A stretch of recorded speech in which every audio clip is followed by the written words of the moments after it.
ನಮಸ್ಕಾರ ಸ್ನೇಹಿತರೆ, ಎಲ್ಲರಿಗೂ welcome back to our channel. ನಾನು ನಿಮ್ಮ ಗೀತಾ. ಸ್ನೇಹಿತರೆ, ಇವತ್ತಿನ ವ್ಲಾಗಲ್ಲಿ ಬಂದುಬಿಟ್ಟು ಪೂಜಾ ಸಾಮಗ್ರಿಗಳನ್ನು ಹೇಗೆ ಸ್ವಲ್ಪನೂ ಕಲೆ ಇಲ್ಲದೆ ಸ್ವಚ್ಛವಾಗಿ ಇಟ್ಕೊಳ್ಳೋದು ಅಂತ ಹೇಳಿ ನಾನು ನಿಮಗೆ ತಿಳಿಸ್ಕೊಡ್ತಾ ಇದ್ದೀನಿ. ಅದು ಬರೀ ಎರಡೇ ಇಂಗ್ರೀಡಿಯೆಂಟ್ಸಿಂದ.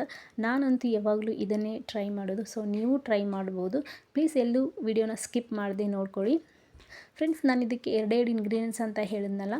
ಸೊ ಒಂದು ಬಂದುಬಿಟ್ಟು ಪಿತಾಂಬ್ರ ಮತ್ತು ಇನ್ನೊಂದು ಸಬೀನಾ ಪೌಡರ್. ಸೊ ಈ ಎರಡೇ ಇಂಗ್ರೀಡಿಯೆಂಟ್ಸಿಂದ ಯಾವ ಥರ ನಾನು ಕ್ಲೀನ್ ಮಾಡ್ಕೊಳ್ತೀನಿ ಅನ್ನೋದನ್ನು ನಾನು ನಿಮಗೆ ಈ ವಿಡಿಯೋದಲ್ಲಿ ತೋರಿಸ್ತಾ ಹೋಗ್ತೀನಿ. ಫಸ್ಟಿಗೆ ಬಂದುಬಿಟ್ಟು ಪೂಜಾ ಸಾಮಗ್ರಿಗಳನ್ನು ಕ್ಲೀನಾಗಿ ತೊಳಿಬೇಕು. ಯಾಕಂತಂದರೆ ಎಣ್ಣೆ ಅಂಶ ಏನಿರುತ್ತಲ್ಲ, ಸೊ ಅದೆಲ್ಲ ಕ್ಲೀನಾಗಿ ಹೋಗಬೇಕು. ಸೊ ಅದು ಎಣ್ಣೆ ಅಂಶ ಇದ್ದರೆ ನಾವು ಏನೇ ಅದಕ್ಕೆ ಕ್ಲೀನಾಗಿ ಹಚ್ಚಿದ್ರೂ ಸೊ ಅದು ಕ್ಲೀನ್ ಆಗೋಲ್ಲ, ಜಿಡ್ಡು ಥರ ಬರುತ್ತೆ. ಸೊ ಅದಕ್ಕೋಸ್ಕರ ನಾನು ಫಸ್ಟಿಗೆ ಎಲ್ಲನೂ ಸ್ವಚ್ಛವಾಗಿ ತೊಳ್ಕೊಳ್ತೀನಿ, ಎಣ್ಣೆ ಅಂಶ ಎಲ್ಲ ಹೋಗಿಸ್ತೀನಿ. ಆಮೇಲೆ ಬಂದುಬಿಟ್ಟು ಪಿತಾಂಬ್ರ ಪೌಡರ್ ಇರುತ್ತಲ್ಲ, ಸೊ ಅದು ಬೆರಳಲ್ಲೇ ತೊಗೊಂಡು ಸ್ವಲ್ಪ ಬೆರಳ ಮೇಲೆ ನಾವು ಪ್ರೆಸ್ ಮಾಡ್ತಾನೆ ಉಜ್ಜಬೇಕಾಗುತ್ತೆ. ಯಾವುದೇ ಥರದಂಥ ಪಾತ್ರೆಗೆ ಏನು ಉಜ್ತೀವಲ್ಲ, ಸೊ ಯಾವುದೇ ಸ್ಕ್ರಬ್ಬರ್ ಆಗಲಿ ಏನು ಯೂಸ್ ಮಾಡೋದು ಬೇಡ. ಜಸ್ಟ್ ನಮ್ಮ ಬೆರಳಿಂದನೇ ನಾವು ಪೂಜಾ ಸಾಮಗ್ರಿಗಳನ್ನು ಈ ರೀತಿ ತಿಕ್ಕಬೇಕಾಗತ್ತೆ. ನೋಡಿ, ಬೆರಳಿನ ಸಹಾಯದಿಂದನೇ ತಿಕ್ಕಬೇಕು ಪಿತಾಂಬ್ರದಿಂದ. ಆವಾಗ ನಿಮಗೆ ಯಾವುದೇ ಥರದಂಥ ಕಲಿಗಳು ಆಗೋಲ್ಲ. ಸ್ವಲ್ಪ ಕಲಿ ನೀರಿಂದ ಏನಾದರೂ ಬಿದ್ದಿದ್ರೆ ಅದ್ರ ಮೇಲೆ ನೀರಿಂದು ಒಂದು ಸ್ವಲ್ಪ ಬಿದ್ದಿದ್ರೂ ಕಲಿಯಾಗಿರುತ್ತೆ ತಾಮ್ರದ ಮೇಲೆ. ಸೊ ಅದು ಕಲಿನ ನಾವು ಬೆರಳಿಂದನೇ ಉಜ್ಜಬೇಕಾಗತ್ತೆ ಚೆನ್ನಾಗಿ. ಒಳಗಡೆ ಆಗಲಿ ಹೊರಗಡೆ ಆಗಲಿ ಚೆನ್ನಾಗಿ ನಾವು ನಮ್ಮ ಕೈ ಸಹಾಯದಿಂದ ಪ್ರೆಸ್ ಮಾಡಿ ತಿಕ್ಕಬೇಕಾಗತ್ತೆ ಅದನ್ನು. ನೋಡಿ, ನಾನು ತಿಕ್ತಾ ಇದ್ದೀನಲ್ಲ. ಸೊ ಇದೇ ರೀತಿ ನಾವು ಜಸ್ಟ್ ಪಿತಾಂಬ್ರದಿಂದ ಈ ಥರ ಉಜ್ಜಬೇಕಾಗತ್ತೆ. ನಾವು ಇಲ್ಲಿ ಹುಣಸೆಹಣ್ಣು ಮತ್ತು ಸಾಲ್ಟ ಅಂದರೆ ಉಪ್ಪನ್ನು ಸಹ ನಾವು ಯೂಸ್ ಮಾಡಿ ಪೂಜಾ ಸಾಮಗ್ರಿಗಳನ್ನ ತೊಳಿಬೋದು. ಬಟ್ ನಾನು ಮೊದಲಿಂದನೂ ಅಷ್ಟೇ, ನಮ್ಮ ಮಮ್ಮಿನೂ ಆಗಲಿ ನಾನಾಗಲಿ ನಮ್ಮ ಮನೇಲಿ ಎಲ್ಲರೂ ಆಲ್ಮೋಸ್ಟ್ ಎಲ್ಲರೂ ನಾವು ಪಿತಾಂಬ್ರನೇ ಯೂಸ್ ಮಾಡೋದು. ಸೊ ಅದು ನಿಜ ಹೇಳ್ತೀನಿ, ಯಾವುದೇ ಕಲಿ ಆಗೋಲ್ಲ. ಬಟ್ ಅದನ್ನು ಯೂಸ್ ಮಾಡಿದರೂ ನಾವು ಯಾವ ಥರ ಮೇಂಟೈನ್ ಮಾಡ್ತೀವಲ್ಲ ಅದ್ರ ಮೇಲೆ ಇರುತ್ತೆ. ನಾನು ಹೇಗೆ ತೊಳಿತೀನಿ ಅನ್ನೋದು ನಿಮಗೆ ಗೊತ್ತಾಗುತ್ತೆ ಮುಂದ್ಗಡೆ. ಸೊ ನಾವು ಪಿತಾಂಬ್ರ ಆಗಲಿ ಸಬೀನಾ ನಾವು ಮಾಡ್ತೀವಿ ಮೇಡಮ್, ಆದರೂ ಕಲೆ ಉಳ್ಕೊಳ್ಳುತ್ತೆ ಅಂದರೆ ಒಂದು ಟ್ರಿಕ್ಸ್ ಇದೆ. ಸೊ ಅದನ್ನು ಯಾವ ಥರ ಮಾಡಬೇಕಂತ ನನ್ನ ವಿಡಿಯೋದಲ್ಲಿ ಇದೆ. ಸೊ ಪ್ಲೀಸ್ ಸ್ಕಿಪ್ ಮಾಡದೆ ನೋಡ್ಕೊಳ್ಳಿ. ಸೊ ಇವಾಗ ಒಂದೊಂದೇ ನಿಧಾನವಾಗಿ ತಿಕ್ತಾ ಇದ್ದರೆ ಸೊ ವಿಡಿಯೋ ತುಂಬ ಲೆಂತಿ ಆಗಿಬಿಡುತ್ತೆ. ಸೊ ಅದಕ್ಕೋಸ್ಕರ ನಾನು ಒಂದೆರಡು ಪಾತ್ರೆನ ತಿಕ್ಕಿ ತೋರಿಸಿದ್ದೀನಿ. ನೋಡ್ತಾ ಇರ್ಬೋದು. ಅದನ್ನು ಅಷ್ಟೇ ನಾನು ಬೆರಳುಗಳ ಸಹಾಯದಿಂದನೇ ಅಷ್ಟೂ ಚೆನ್ನಾಗಿ ಉಜ್ಜಬೇಕಾಗತ್ತೆ. ಓಕೆ, ಇದಾದಮೇಲೆ ಇವನ್ನಷ್ಟೇ ನೀಟಾಗಿ ಸ್ವಲ್ಪನೂ ಪಿತಾಂಬರಿ ಅಂಶ ಇರಬಾರ್ದು, ಅಷ್ಟೂ ನೀಟಾಗಿ ನಾವು ತೊಳ್ಕೊಬೇಕಾಗತ್ತೆ. ಸ್ವಲ್ಪನೂ ಪಿತಾಂಬ್ರ ಪೌಡರ್ ಅದ್ರ ಮೇಲೆ ಇರಬಾರ್ದು, ಅಷ್ಟು ತೊಳ್ಕೊಂಡಾದಮೇಲೆ ಇವಾಗ ನಾನು ಸಬೀನಾ ಪೌಡರ್ನ ಯೂಸ್ ಮಾಡ್ತೀನಿ. ಪಿತಾಂಬ್ರ ಹಚ್ಚಿ ಎಲ್ಲ ಆಯ್ತಲ್ವ. ಸೊ ನೋಡ್ತಿರ್ಬೋದು ಆಗಲೇ ಎಷ್ಟು ಕ್ಲೀನ್ ಕಾಣ್ತಾ ಇದೆ ಅಂಥೇಳಿ. ಇವಾಗ ನಾವೇನು ಯೂಸ್ ಮಾಡ್ತಾಯಿದ್ದೀವಿ, ಸಬೀನಾ ಪೌಡರ್ನ ಅದಕ್ಕೆ ಅಪ್ಲೈ ಮಾಡೋಣ. ಇದನ್ನು ಅಷ್ಟೇ ನಾವು ಬೆರಳುಗಳ ಸಹಾಯದಿಂದನೇ ಒತ್ತಿ ಉಜ್ಜಬೇಕಾಗುತ್ತೆ. ಇದನ್ನು ನೀಟಾಗಿ ಯಾವುದೇ ಕಲೆಗಳನ್ನು ಉಳ್ಕೊಳ್ಳೋದಿಲ್ಲ, ನೋಡ್ಬೋದು. ಇವಾಗಷ್ಟೇ ನೆಕ್ಸ್ಟ್ ವರಮಹಾಲಕ್ಷ್ಮಿ ಹಬ್ಬ ಬಂತು, ಇನ್ನು ಹಬ್ಬಗಳು ಹಾಗೆ ಸ್ಟಾರ್ಟ್ ಆಗಿಬಿಡುತ್ತೆ.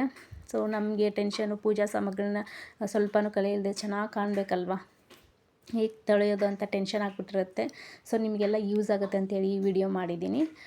ಇದನ್ನು ಅಷ್ಟೇ ಫಾಸ್ಟಾಗಿ ಎಲ್ಲನೂ ನಾನು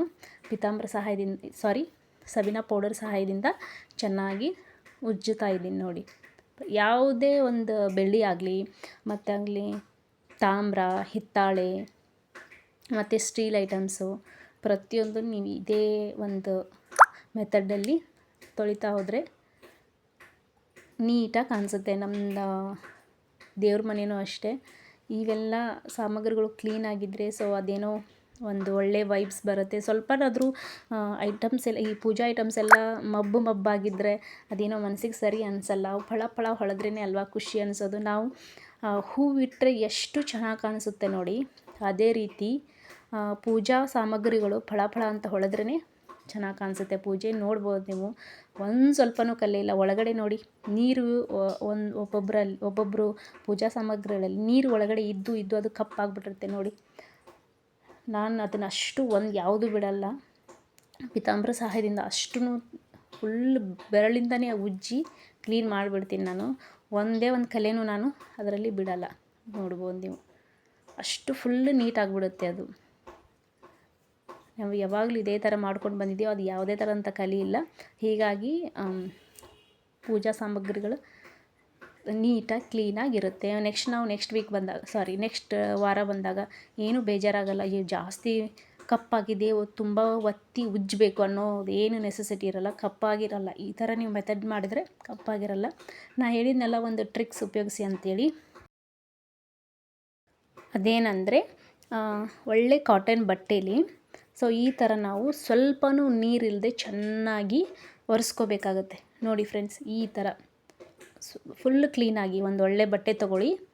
ಒಂದು ಒಳ್ಳೆ ಬಟ್ಟೆ ತೊಗೊಂಡು, ಅದು ಕಾಟನ್ ಬಟ್ಟೆ ತೊಗೊಳ್ಳಿ. ಕಾಟನ್ ಬಟ್ಟೆ ತೊಗೊಂಡು ಅಷ್ಟು ಪೂಜಾ ಸಾಮಗ್ರಿಗಳನ್ನು ನೀಟಾಗಿ ನಾವು ಈ ಥರ ಒರೆಸ್ಕೋಬೇಕಾಗತ್ತೆ ಫ್ರೆಂಡ್ಸ್. ಒಂದು ಸ್ವಲ್ಪನೂ ನೀರಿನ ಕಲೆ ಇದ್ದರೆ ಅದೇ ಕಲೆನೇ ನಮಗೆ ಕಪ್ಪಾಗೋದು, ಬೇರೆ ಯಾವುದರಿಂದನೂ ಕಪ್ಪಾಗಲ್ಲ.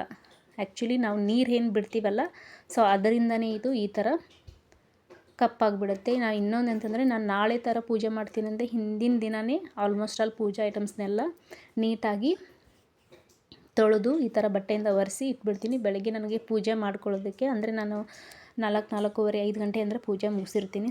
ನನಗೆ ಈಸಿ ಆಗುತ್ತೆ, ಪೂಜೆ ಮಾಡ್ಕೊಳ್ಳೋದಕ್ಕೂ ಈಸಿ ಆಗುತ್ತೆ. ಮತ್ತು ಸ್ವಲ್ಪ ಟೈಮ್ ಇರಬೇಕು. ಪೂಜಾ ಐಟಮ್ಸ್ನ ಕ್ಲೀನ್ ಮಾಡ್ಕೋಬೇಕಂದ್ರೆ ಸ್ವಲ್ಪ ಪೇಷನ್ಸ್ ಇರಬೇಕು, ಹರಿಬರಿಯಲ್ಲಿ ಮಾಡ್ಕೊಳ್ಳೋಕ್ಕಾಗಲ್ಲ.